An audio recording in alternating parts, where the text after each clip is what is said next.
I इंडियामधील सर्व ज्येष्ठ नागरिक, प्रामुख्याने तरुण मंडळी, सर्व बंधू भगिनी, या ठिकाणी साहेबराव पाटील उर्फ आमचे ज्येष्ठ बंधू अण्णा यांच्या अमृत महोत्सवी कार्यक्रमानिमित्त एकत्र झालेले आहात। सर्वप्रथम मी आपणा सर्वांचं पाटील परिवाराच्या वतीनं, ज्येष्ठ नागरिक संघाच्या वतीनं हार्दिक हार्दिक स्वागत करतो आपणा सर्वांचं। त्याचबरोबर या ठिकाणी पाटील साहेब आज बरोबर 75 वर्ष त्यांच्या आयुष्याचं पूर्ण होतंय आणि उद्या 75वा वाढदिवस ते साजरा करतायत। एक आयुष्याचा खूप मोठा टप्पा या ठिकाणी त्यांनी पार पाडलेला आहे। आम्हाला तर अतिशय आनंद होतोय की त्यांचा अमृत महोत्सव साजरा करण्याचं भाग्य आपणा सर्वांना लाभलेलं आहे। मी तर सदिच्छा देताना असं म्हणेल की त्यांचं ते शतायुष्य होणारच आहेत आणि आपणही तो साजरा करणार आहोत। म्हणजे इथं मी स्वार्थही साधलेला आहे, कारण तो त्यांचं शतायुष्य जे तो साजरा करताना आपल्यालाही तिथं असावं लागणार आहे। तेव्हा गमतीचा भाग सोडा, परंतु पाटील साहेबांच्या बद्दल मी गेल्या 1.5-2 वर्षात जे ऐकलं, अनुभवलं, एक खूप चांगला माणूस, मनमिळाऊ माणूस आणि सर्वात महत्त्वाची म्हणजे सर्वांना हवासा माणूस। पाटील साहेब जळगाव जिल्ह्यातले, त्यांचा जन्म 1 जून 1950 म्हणजे भारताचं प्रजासत्ताक ज्या वर्षात सुरू झालं त्या वर्षात त्यांचा जन्म आहे। पहा काय नशीब आहे, किती योगायोग आहे। आणि अशा प्रकारे अतिशय साध्या आणि शेतकरी कुटुंबात जन्माला आलेला हा तरुण मुलगा नंतर आपल्या कार्यकर्तृत्वाने मोठा होतो आणि आजच्या कार्यक्रमापर्यंत पोहोचतो। खूप मोठी गोष्ट आहे। या ठिकाणी मला त्यांच्या बद्दल बोलत असताना, ही सगळं कार्यक्रम घडून आणत असताना पाटील साहेब, आमचे सगळे मित्र आणि विशेषतः संदीप आणि योगिताचा उल्लेख मी आवर्जून करेल की आज जर मी थोडंसं निगेटिव्ह बोलतो अगोदर, त्याच्यातली पॉझिटिव्हिटी तुम्हाला समजेल पुढे। आज आपण जर सगळीकडे नजर फिरवली तर समाजाचं चित्र अत्यंत विदारक अशा प्रकारचं आहे। नीट लक्षात घ्या की आज विज्ञानाने जग जवळ आलंय, पण माणसं दूर गेलेली आहेत। नात्याची वीण विस्कटत चाललेली आहे। कुटुंब संस्था उद्ध्वस्त होत आहेत।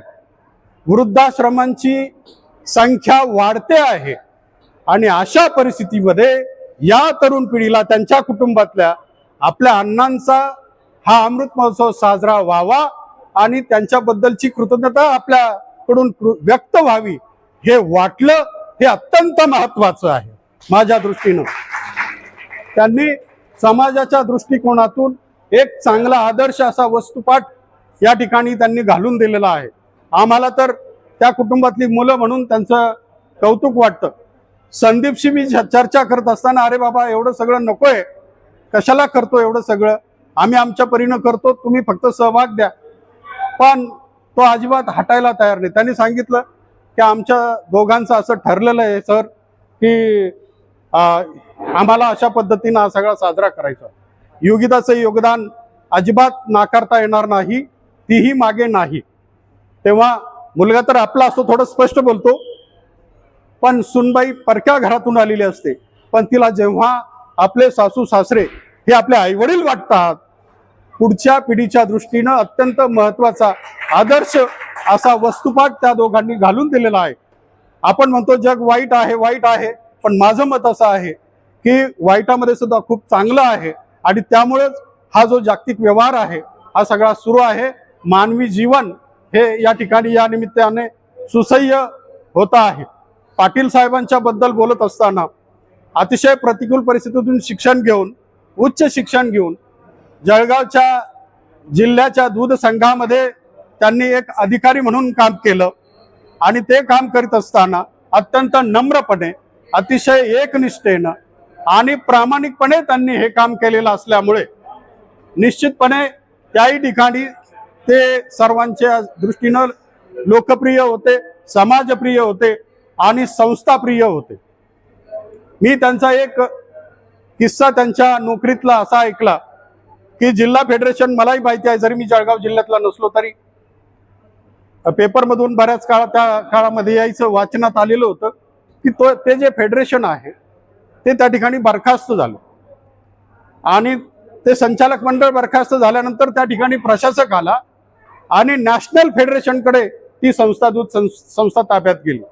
त्यांचा प्रतिनिधी म्हणून दिल्लीतून माणूस आला, अधिकारी म्हणून. आणि सुदैवाने मला मिळालेली माहिती अशी आहे की संदीपचं काम तिथं असायचं, पण संदीपने माझे वडील इथं नोकरीला आहेत हे कधी त्या प्रशासकाला सांगितलंच नाही, की जो सर्वोच्च अधिकारी तिथला होता. मग कधीतरी त्यांना कळलं की अरे हे तर संदीपचे वडील आहेत. तेव्हा त्यांनी हिंदीतून सांगितलं, यसे Patil he is a diamond, हा आमच्या संस्थेतला हिरा आहे, नीट लक्षात घ्या. मी अधिकार पदावर काम केलं, आम्ही अधिकारी लोक एवढे स्वस्त नसतो इतरांना चांगलं म्हणायला, परंतु ज्या अर्थी तो माणूस परप्रांतातला दिल्लीहून आलेला आणि तो एवढे सगळे वाखाणणी करतो, प्रशंसा करतो, निश्चितपणे त्यांच्या व्यक्तिमत्वाचा एक पैलू या निमित्ताने आपल्यापर्यंत पोहोचतो आहे. त्यांना एक मुलगा, तोही उच्च शिक्षित, सुनबाई शिक्षण क्षेत्रात, आणि सगळ्यात सोपे विषय गणित आणि इंग्रजी शिकवते असं माझ्या कानावर आलंय. लोकांच्या दृष्टीनं, मुलांच्या दृष्टीनं ते तर सगळ्यात सोपे विषय, त्यामध्ये ती पारंगत आहे. त्यानंतर मुलीही शिकवलेल्या आहेत. तिन्ही मुलींचे त्यांनी खूप छान आणि मोठ्याने माझे अण्णा भारी, सांगतात गोष्टी प्यारी, हसतात खूप गोड, देता मला लाडूंचा घर, वाचतात रोज पेपर, सांगता ज्ञानाचे घर. आज आहे त्यांचा दिवस, 75 वर्षांचा प्रकाश, देवाकडे करते मी प्रार्थना, राहो ते नेहमी माझ्या जवळना. हॅपी बर्थडे अण्णा, तुमच्यासारखे कोणीच नाही साजे. आप लोग को बहुत बहुत नमस्कार कि यहाँ के निया सोसाइटी में आने के बाद आप बैठो, निया सोसाइटी के परखना और रखना आप लोग के आशीर्वाद से मेरे को इसका ज्ञान है, मगर मैं इतना ही बात करूँगा, बड़ों की तारीफ नहीं होती है, बड़ों की तारीफ नहीं होती है, उनसे कुछ सीखा जाता है.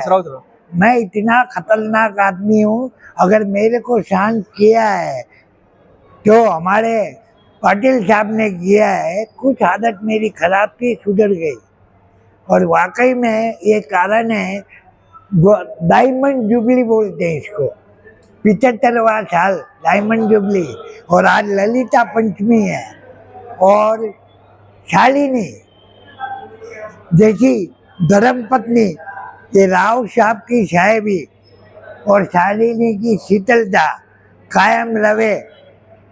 और मैं माँ जगदम्बा से इतना ही विनती करता हूँ कि इनकी परछाई को हमें मिल जावे, थोड़ी परछाई, तो मेरा न्याय हो जाए. मैं आपसे ये शुभकामना चाहता हूँ. बहुत बहुत धन्यवाद. 2 मिनिट लगे. आता आपले पानगाव आणि सर 2 शब्द बोलतील.